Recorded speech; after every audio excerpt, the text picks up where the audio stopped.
பாம்பு என்ன அந்த இடத்துல ஊர்ந்து போகுது? ஆமாம் ஃப்ரெண்ட்ஸ், நானும் இப்படி தான் ஷாக் ஆனேன். அன்னைக்கு பெருங்குடி சைடு வண்டியில் போயிட்டு இருக்கும்போது பார்த்தா ஒரே க்ரௌடு. என்னடா நானும் கிட்ட போய் பார்க்கலான்னு என்ன நான் பார்க்குறேன். தம்பி இந்த ஓரத்தில் வராங்க. பார்த்தா அவ்வளோ பெரிய பாம்பு அந்த கேபிளில் ஏறி போயிட்டு இருக்கு ஃப்ரெண்ட்ஸ். நீங்களே பாருங்களேன், எப்படி ஏறிச்சு என்னன்னே யாருக்குமே தெரியல. எல்லாம் சுற்றி இருந்து பார்த்துட்டு வீடியோ எடுத்தாங்க. சரி நானும் உங்களுக்கு காட்டலாம் வீடியோ எடுத்தேன். எந்த பக்கம் இருந்தோ ஏறிடுச்சு போல இருக்குது. அதால் ஊற முடியல. அதோட பாடியோட மூவ்மெண்ட்ஸும் ஸ்ட்ரக்சருக்கும் ஏற்ற மாதிரி அதால் கம்பிடியோ ஒரு சின்ன கயர் மேலேயோ போகிறது ரொம்ப கஷ்டம். அதுலேயும் ரொம்ப பொறுமையாக நெறிஞ்சு போச்சு. நான் கூட கீழே விழுந்திருந்தா பார்த்தேன். சுற்றி இருந்த க்ரௌடும் அப்படி தான் எக்ஸ்பெக்ட் பண்ணிச்சு. வேறு வழியும் இல்லை, அதுக்கு ஹெல்ப் பண்ணவும் நம்மளால முடியாது. அங்கே தெரியுது பார்த்தீங்களா பக்கத்தில் ஒரு மரம். அந்த மரத்தை தான் அது டார்கெட்டாக வச்சு ஊர்ந்து போயிட்டு இருந்துச்சு. இதில் ஒரு நடுவில் ஒரு காமெடி நடந்துச்சு ஃப்ரெண்ட்ஸ். ஒரு பையனும் ஒரு அம்மாவும் அங்கே வந்தாங்க.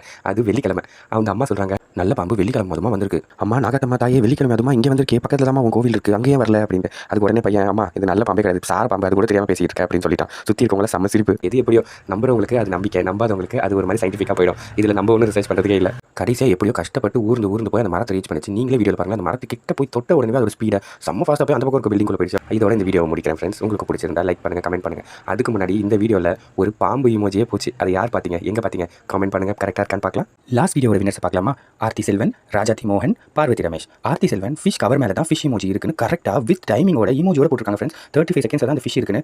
சமரில் எவ்வளோ பெரிய டெடிகேஷன், ரொம்ப தேங்க்ஸ். ராஜாத்தி மோகன் வந்து ஒரே ஃபிஷ்ஷும் ஷெல்லுமா போட்டுருக்காங்க. கரெக்டாக இந்த ஃபிஷ் இமோஜி தான் போட்டுருக்காங்க. பட் நெக்ஸ்ட் டைம் அந்த ஃபிஷ் இமோஜி எங்கே இருந்துச்சுன்னு போட்டு ட்ரை பண்ணுங்க. Thanks for the comment. Next Parvathi Ramesh சூப்பர்னு போட்டு சிரிச்சிருக்காங்க. நீங்களும் நெக்ஸ்ட் டைம் இமோஜி கண்டுபிடிக்க ட்ரை பண்ணுங்க. இதே மாதிரி நமக்கு சப்போர்ட் பண்ணுங்க, கமெண்ட் பண்ணுங்க. மறக்காம எல்லா வீடியோலையும் இமோஜி இருந்தால் அதை தேடி மறக்காம எங்கே இருந்ததுன்றதையும் எப்பயும் கமெண்ட் பண்ணுங்க. சீக்கிரமே ஒரு கிவ் அவே அனௌன்ஸ் பண்ணுவேன். தேங்க்ஸ் ஃபார் வாட்சிங். பாய்.